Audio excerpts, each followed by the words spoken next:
at, starting with one that won Friday night. It's actually one that Glenn Bolden pointed out to me earlier on this year. He saw it win in May, and I had a look at the pedigree of it. And yeah, it's a nice horse. Could be a nice horse, this one.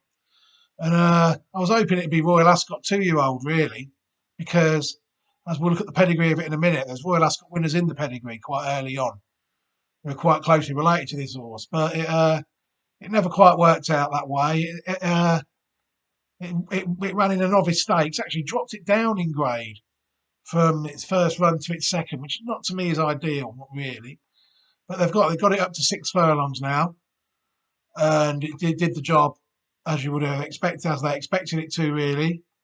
Noble Style. If you look at the first run it had, you'll see that the fourth run of it's not too bad. Wallbank has been placed in 2 group races. And there's our Royal Scotsman popping up again. That seems a key horse for us, a good yardstick already early on at this stage. You know, we had another one that beat that the other day, and that won the Richmond the other day as well. So Noble Style looks not to be too far away, even though he's never raced. Impact and Company, looking at that race. Pedigree of the horse, well, you'll see Eartha Kitt. That's actually a listed winning horse, trained by Tom Dascombe. It's a half-brother to a horse that won the Chesham, called Arthur Kitt. And they're both out of a dam who won the Queen Mary at Royal Ascot, called Sealing Kitty. You know, so there's a few black type horses quite early on in this pedigree. The rest of it there, Baldovina, Balder, I've looked at them, and there's not really a lot that I could find that was that would warrant it as much of a classic hope, really. So I had to go onto this site really just to see where it all fitted in. And again, it's not exactly ideal. You'll see that it's family 1N. And I've managed to have a little trawl through it before I come on air because it used to be quite time consuming, this bit. And you'll see that there's a few dams there like Brescia that was foaled in 1953.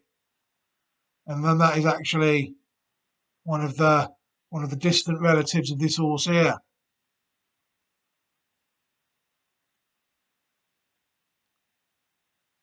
He says, waiting for it to load.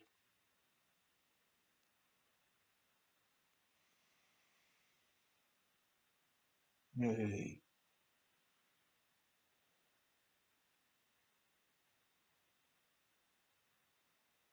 Oh, come on. Here we go. There you see Brescia, 1953. It's about the 8th dam of this horse. And it is also, if you go back and look at it on there she is. It's also the 5th dam of Anabar, which was a fair horse.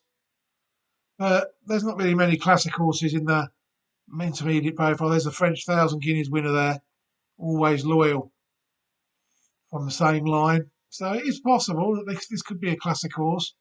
If you go further back, there's others, Polish Ledger horses, Australian horses quite closely by it as well. But there is a few nice horses on this line if you keep looking for Arctic Cosmos. Sir Winston, the Belmont winner from a couple of years ago.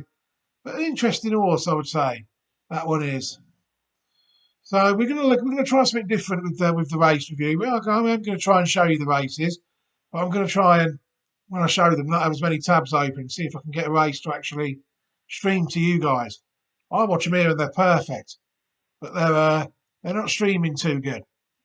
So I'm going to close this horse down now. Noble Style. There's another quick look at it, just for those who want to note it down. Future reference. Impossible to put anybody off it.